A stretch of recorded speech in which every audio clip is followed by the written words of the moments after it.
Hola compañeros, les vengo a presentar mi cápsula que habla sobre Puerto Rico durante los años 1940 a 1990. Bien, comenzamos situándonos en 1898, donde después de 400 años de dominación española, Puerto Rico cae bajo el control directo de los Estados Unidos.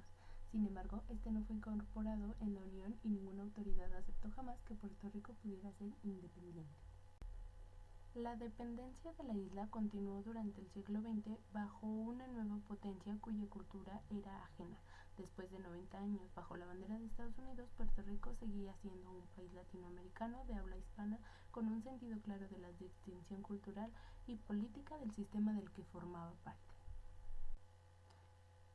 Es aquí, durante 1940, cuando Estados Unidos estaba por entrar a la Segunda Guerra Mundial.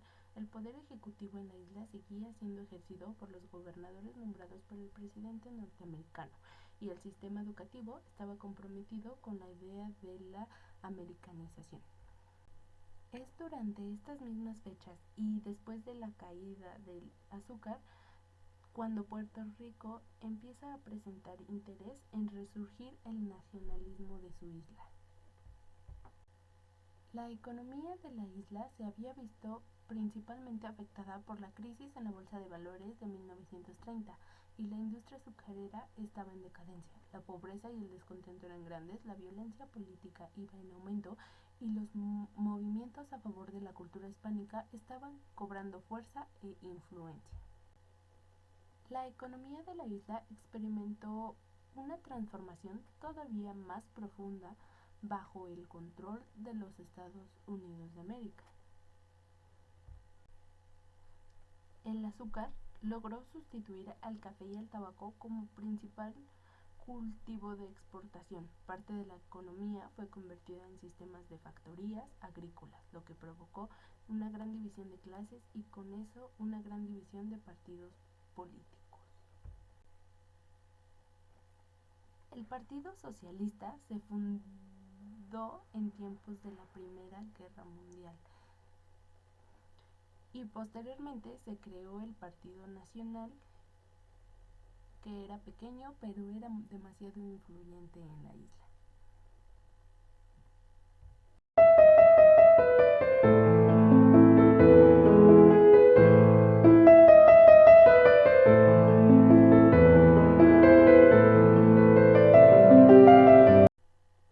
En 1938 se creó el Partido Popular Democrático, bajo el liderazgo de Luis Muñoz Marín, partido que se convirtió en la fuerza de la evolución de Puerto Rico durante 1940 y 1950.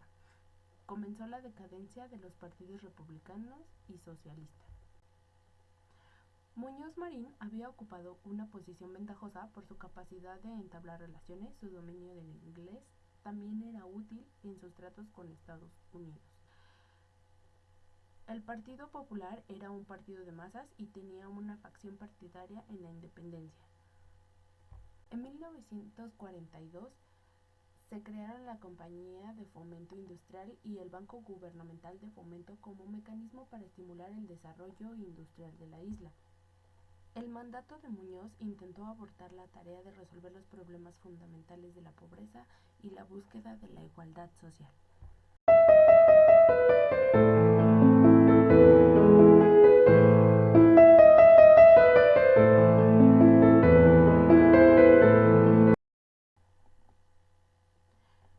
Los miembros del gobierno del Partido Popular se mostraban claramente partidarios de las iniciativas industriales destinadas a atraer a los inversionistas del exterior.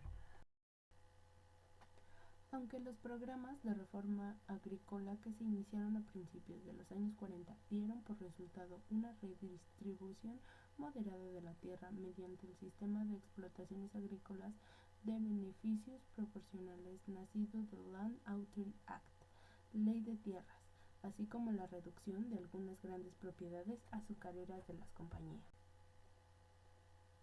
Como el entusiasmo por el desarrollo industrial era supremo y eclipsó a la agricultura en las orientaciones políticas del nuevo régimen, la reforma agraria se volvió cada vez menos significativa. La segunda campaña del Partido Popular se hizo también sin ningún compromiso oficial con la búsqueda de una solución apropiada para el problema colonial. Aunque algunos miembros destacados de la dirección del partido deseaban vivamente que éste adoptara una actitud más clara a favor de la independencia futura. La postura oficial de Muñoz era que la cuestión del estatus no podía afrontarse hasta después de la guerra. Los líderes populistas de la época defendían el colonialismo como un problema jurídico que de estatus en vez de un problema político consistente en la ruptura con los ámbitos y las instituciones del colonialismo. En 1946 era más que obvio que Muñoz había abandonado las aspiraciones de independencia que quizá tuviera en otro tiempo. Asimismo, los independentistas que se encontraban en el partido decidieron abandonar este y crear su propio partido político, el cual fue fundado en el mismo año, es decir, 1946, bajo el nombre de Partido Independentista Puertorriqueño. Muñoz y el presidente Truman en un congreso firman la Ley 362, que autoriza la elección directa de un gobernador de Puerto Rico. Y en 1948 dan pasos para crear el Estado Libre Asociado. Durante 1964, Muñoz Marín decide retirarse del cargo de gobernador y entregarlo a Roberto Sánchez Vilella, que era confidente y colaborador suyo desde hace mucho tiempo. La modernización de Puerto Rico ha sido en muchos aspectos impresionante y rápida. Ya en 1956 las actividades manufactureras aportaban más al Producto Nacional que la agricultura, y en 1964 el sector manufacturero había adelantado a la agricultura como fuente principal de ingresos para trabajadores puertorriqueños. A mediados de 1960, el programa Fomento empezó a dirigir sus energías hacia la atracción de industrias más pesadas, como el uso intensivo del capital, especialmente en industrias petroquímicas y refinerías de petróleo. La crisis de los precios del petróleo en los primeros años 70 afectó seriamente a la industria y el resultado fueron grandes reducciones, cierres de fábricas y procesos de quiebra. La conversión de la industria petroquímica en el núcleo de múltiples industrias secundarias adyacentes y dependientes nunca se materializó. La recesión económica de mediados del decenio de 1970 hizo que disminuyera la tasa de crecimiento económico general de forma significativa y todavía más la del crecimiento industrial. Durante 1980, las compañías farmacéuticas constituían el mayor grupo dentro de lo que se conocía por nombre corporaciones de las posesiones, las cuales estaban exentas de los impuestos federales.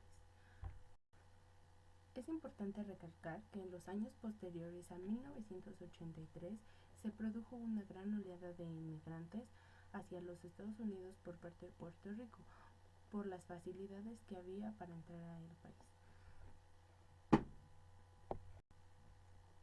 Bueno, con eso finalizaría mi presentación sobre Puerto Rico. Gracias por su atención.